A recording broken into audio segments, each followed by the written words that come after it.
My thoughts are going out with Diego Jota and Andre Silva of their passing yesterday.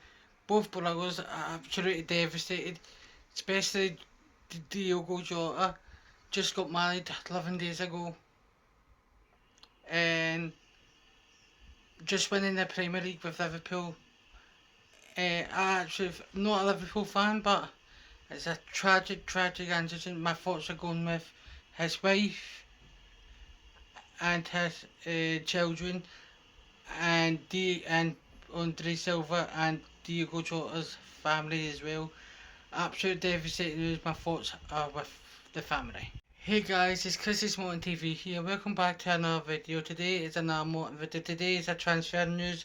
Morton has signed the Leeds United under 21 defender Chris Moore on a 1 year deal. I'm actually delighted with this signing. He looks like a decent defender.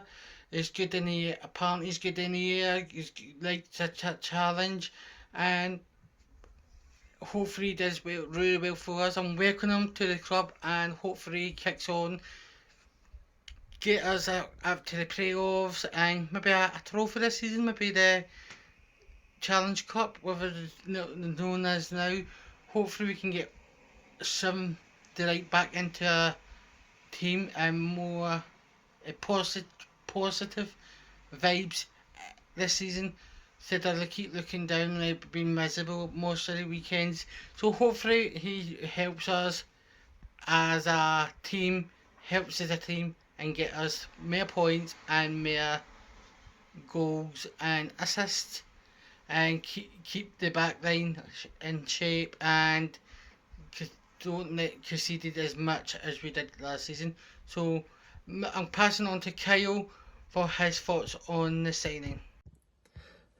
So Chris has asked me for my thoughts on the announcement today that Chris Moore has joined Mon. First of all, I don't know a lot about him personally as a player, but I have had a look into him. He captained the Leeds under 21 side, so clear sign to me that there is a leadership side to him, which I think is kind of needed, certainly with Jack Baird and Morgan Boys leaving the club defensively. I think it does address the centre-half situation with both of them leaving. I did read as well that he was on trial at Hibs in St Johnstone in Scotland, so he has been on the books in Scotland, but he's never had that contract kind of thing with a first team. So hopefully from a perspective for him that this could be like a breakthrough for him at Mon. And just before I go, I'm sure a lot of people like myself have probably heard the news about Diogo Jota and his brother Andre Silva. Yesterday had been involved in a car crash in Spain, and first I think like the whole football community, the thoughts and prayers go out to his family and friends and people connected to the clubs they played for.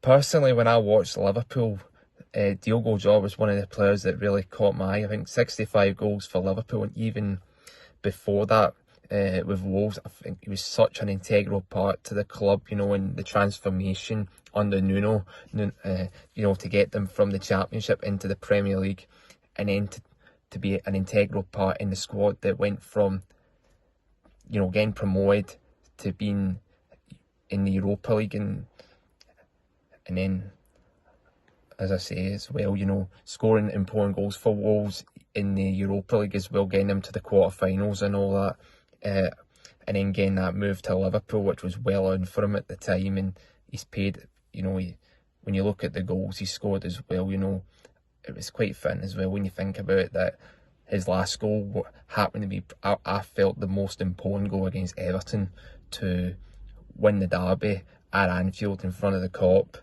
and also for me secure that 20th title, which I felt at the time all but secured Liverpool that 20th title. And it was quite poignant that Liverpool's 20 scored that such an important goal to, in a way, secure title 20. And a few months ago, I was actually quite lucky to be at Hampden when Scotland played Portugal in a Nations League game, and I remember a lot of people at the time were speaking about, oh, they want to see Ronaldo, they want to see Bruno Fernandes.